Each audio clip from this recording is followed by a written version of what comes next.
Como investir bem e com pouco dinheiro pensando no longo prazo? Eu quero te falar aqui 3 investimentos que você pode fazer que custam menos de R$100. Você já pode dar o seu primeiro passo, ou se você já investe, você vai estruturar sua carteira com esses 3 investimentos, que cada um deles separadamente já é muito bom, mas juntos eles superam qualquer investimento. Porque assim, quando a gente está falando de uma carteira de investimentos, a gente tem que primeiro pensar no longo prazo para a gente trazer o poder dos juros compostos ao nosso favor. Se a gente pega a fórmula dos juros compostos, a gente vai ver que o tempo é a parte exponencial. É aquilo que vai fazer aquela bola de neve no nosso patrimônio, e quando a gente junta esses 3 investimentos, essa bola de neve fica ainda mais intensa. Sem contar toda aquela questão de comprar na baixa, vender na alta, que todo mundo fala quando a gente está falando de investimentos, principalmente na bolsa de valores, só que na prática é um pouco difícil da gente fazer e acertar o timing correto. Mas com essa metodologia que eu vou te falar nesse vídeo aqui, você vai saber exatamente como comprar na baixa e como vender na alta de uma maneira simples, pragmática, que você vai ter a estratégia que vai te falar o momento certo de comprar e vender. Por isso que nesse vídeo eu vou te falar não apenas quais são esses 3 investimentos, mas também como estruturar uma carteira de investimentos vencedora no longo prazo da melhor maneira possível, fazendo uma combinação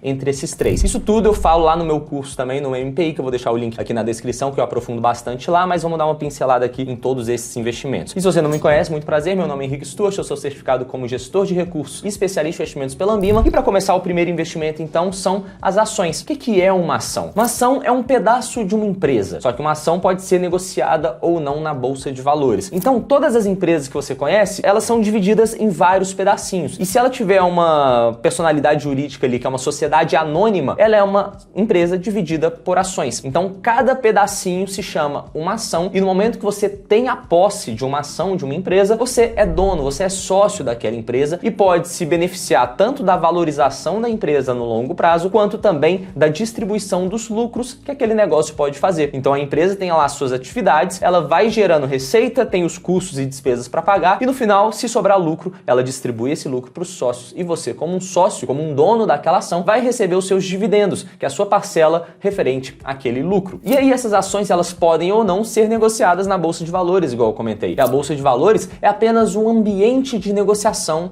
dessas ações. Então você entra lá na bolsa de valores, tem lá várias negociações de várias ações diferentes que você pode dar o seu lance, a sua oferta de compra ou de venda. Igual quando você vai, por exemplo, numa corretora imobiliária e escolhe um apartamento para você comprar e você fala, quero comprar esse apartamento por R$800 mil.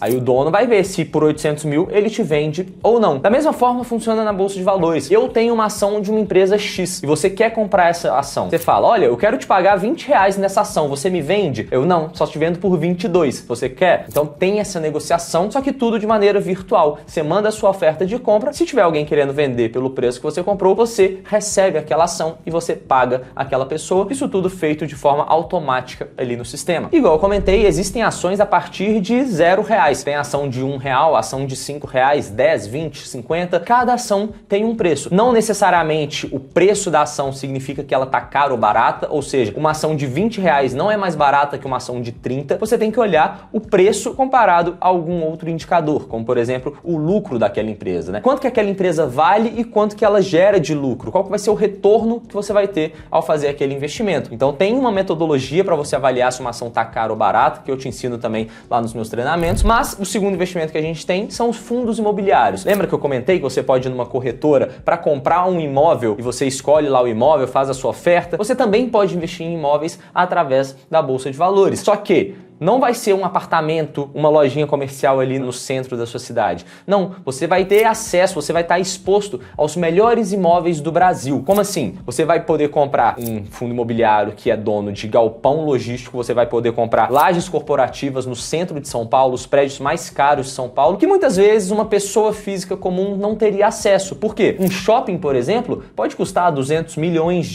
Uma pessoa não vai ter esse dinheiro, mas a partir do momento que a gente junta 1 milhão de pessoas, por exemplo, e cada uma dá R$200, cada uma vai ter uma fraçãozinha daquele imóvel, e na hora que estiver alugando, na hora que tiver ali os lojistas dentro do shopping, cada um vai receber a sua fração equivalente do aluguel. Então, um fundo imobiliário é como se fosse um condomínio que vai juntar vários investidores, cada um vai dar um pouquinho de dinheiro e vai comprar esses imóveis para poder alugar, para poder revender e ganhar dinheiro no mercado imobiliário também. E de novo, existem investimentos a partir de R$100 e existem também fundos imobiliários com R$10, R$15, você já pode comprar comprar uma cota. Então é realmente bem acessível para qualquer pessoa e você pode começar de pouquinho em pouquinho. Óbvio que o tanto que você vai receber, da mesma forma que acontece nas ações, é proporcional ao valor que você investe. Quanto mais você investe, mais você vai receber em troca daqueles dividendos. É a mesma ideia de comprar um apartamento, uma casa. Se você compra uma casa ali de 200 mil reais, você vai receber um certo aluguel. Se você paga 20 milhões de reais em uma casa para você alugar, o aluguel da sua casa vai ser muito maior também. Então é tudo proporcional ao valor que você está investindo. Só que tem um detalhe para a gente entrar no nosso terceiro investimento, que esses dois que eu falei são investimentos de renda variável. Você não tem uma previsibilidade de quanto você vai ganhar. São investimentos relativamente mais arriscados. Você pode comprar uma ação por 20 reais, no mês seguinte ela está valendo 18, por exemplo, você perde 10% do valor que você investiu, mas da mesma forma você pode comprar e no mês seguinte ela está valendo 30, você pode ganhar também. Só que o mínimo que você pode ter é 0, o máximo que você pode perder é 100% do valor que você investiu e você não tem teto para o ganho. O ganho é ilimitado, principalmente pensando no longo prazo. A bola de neve vai ficando cada vez mais exponencial, principalmente se você for reinvestindo os seus dividendos, os seus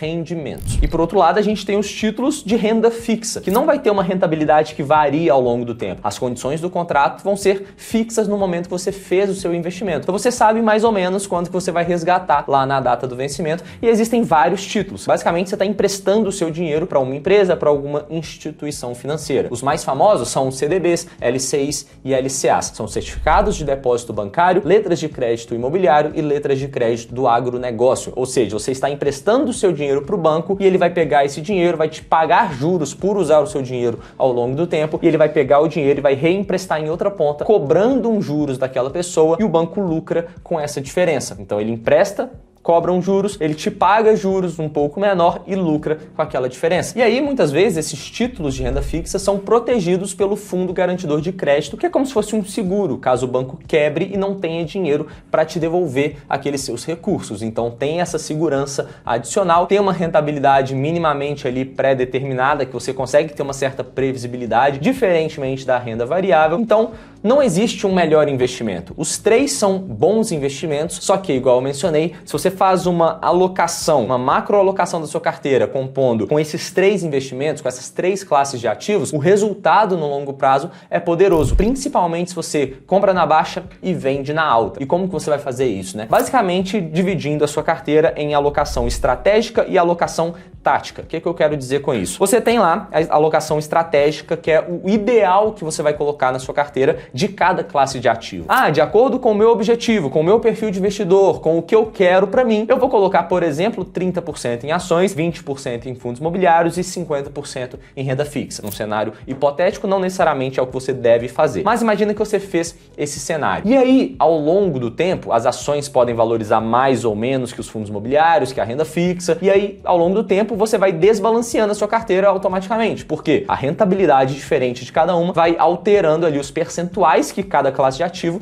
vai ter na sua carteira. Só que, o que você faz? Nos seus aportes, nos próximos meses que você for investindo, você vai comprando aquela classe de ativo que foi ficando para trás. As ações valorizaram muito, o que você vai fazer? Você pode, por exemplo, vender as ações e comprar um pouco de renda fixa. Ou então as ações caíram muito, você pega um novo aporte, vende um pouco de renda fixa, junta esses dois dinheiros e compra mais ações. Então, quando você vai buscando rebalancear a sua carteira de forma dinâmica ao longo do tempo, ou seja, quando uma classe de ativos sobe mais do que ela deveria, você vende ela para comprar a outra e voltar para o percentual ideal que você determinou, o que você está fazendo? Você está comprando na baixa e vendendo na alta, que é o que todo mundo fala pra gente fazer, só que na prática a gente não consegue, porque não tem uma metodologia. E ainda, se você tiver um certo conhecimento do mercado financeiro, se você sabe exatamente o que você está fazendo, se você consegue analisar os cenários da economia, política monetária, qual classe de ativo vai se beneficiar em cada cenário econômico e qual que é o cenário que a gente está vivendo, como por exemplo eu te ensino lá no meu primeiro investimento também, que o link está aqui na descrição. Se você sabe fazer isso tudo, o que você faz? Você pode ter uma alocação tática. Beleza, eu determinei que 50% da minha carteira de investimentos como um todo vai estar em renda fixa. Só que eu acho que daqui a pouco o Banco Central vai tomar tal medida. Então eu vou ou aumentar um pouco o percentual de renda fixa ou reduzir. Agora, ao invés de ter os 50%, nos próximos anos eu vou colocar 45% ou então 55%. Você vai mudando a alocação estratégica, a alocação macro ideal, de acordo com o cenário econômico que a gente está vivendo. Se você sabe, de acordo com as suas análises, que as ações vão se beneficiar muito nos próximos anos, você pode aumentar de 30% para 35%, para 40%. Obviamente, você não vai colocar 80% em ações quando o seu ideal é 30%. Não vai variar muito do seu perfil de investidor, mas você pode trazer isso para buscar uma rentabilidade adicional também. Só que isso também traz um risco adicional. Você precisa saber o que você está fazendo. E é por isso que eu falo que esses 3 investimentos separados, eles são bons, mas juntos eles fazem um estrago fenomenal e podem te levar à sua aposentadoria, à sua liberdade financeira num prazo ainda mais rápido. Por quê? Se você faz esse rebalanceamento dinâmico, faz essa metodologia toda que eu te expliquei ao longo desse vídeo aqui, quando você compra na baixa, vende na alta, você vai sempre se descolando da rentabilidade de cada uma dessas classes separadamente. Então, quando uma classe de ativos vai bem e você compra mais daquela classe, você se beneficia disso ao longo do tempo. Aí essa classe de ativo começa a não ser a melhor, mas você já fez o reposicionamento da sua carteira e colocou a outra classe de ativo numa posição mais elevada. Aí você vai se beneficiar desse cenário também. Então, ao longo do tempo, no longo prazo, os juros compostos e essa metodologia